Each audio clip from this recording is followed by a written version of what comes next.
حوال هجا آرمانجا چالکی آمه شکناندنا تجریتا گرانکری آل سر ریبرتی و داخواز آزادی ریبرتی فیزیکی هم. به بونه اف 3 سالن به تو شوی ام آگاهی ریبرتی خواه گیریم. جبا هم بکاربیم و تجریت بشکنین و ریبرتی خواه به ریبرتی خواه را آزاد جیان بکن همو ریزه چالکی جبا ما روانه مافن منه جبا هم بگهین آزادی ریبرتی فیزیکی. به بونه ام بانک لحمو سازیم پیوندیدار دکین دمک جدمک زوتر لارکو برپسیارتی خوارابن تجریتا گرانکری آل سر ریبرتی بدن را کرن.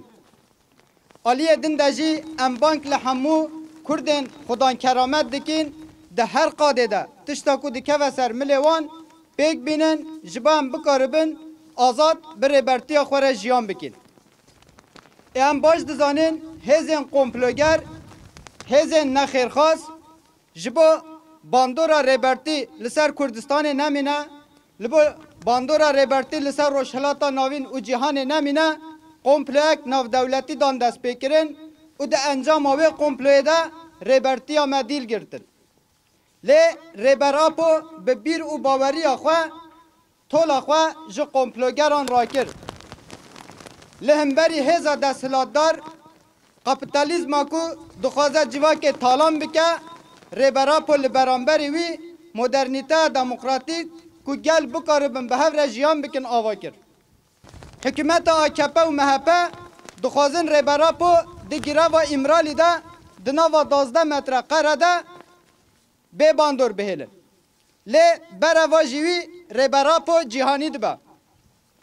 جبوه اکه اموک چالکوانن گروبا سوهو پنجمین سلاو و حسکرین خواه به طیبتی جبر خودان ریبراپو یا به همپا دگره و امرالی ده ده مشاندن دکین.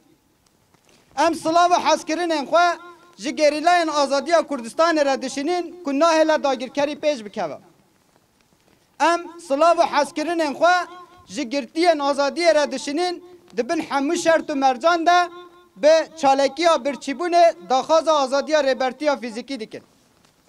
ام سلاو و حسکرین خواه جوان کسان را دشینین ین کل 74 ولات جهان داخواز آزادی ریبرتی فیزیکی دکن.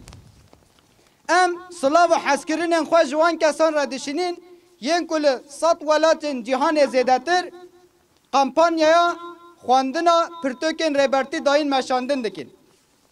سروک آپو ویجید سروک آپو ویجید سروک آپو سروک جیان نابه سروک جیان نابه جن جیان آزادی جن جیان آزادی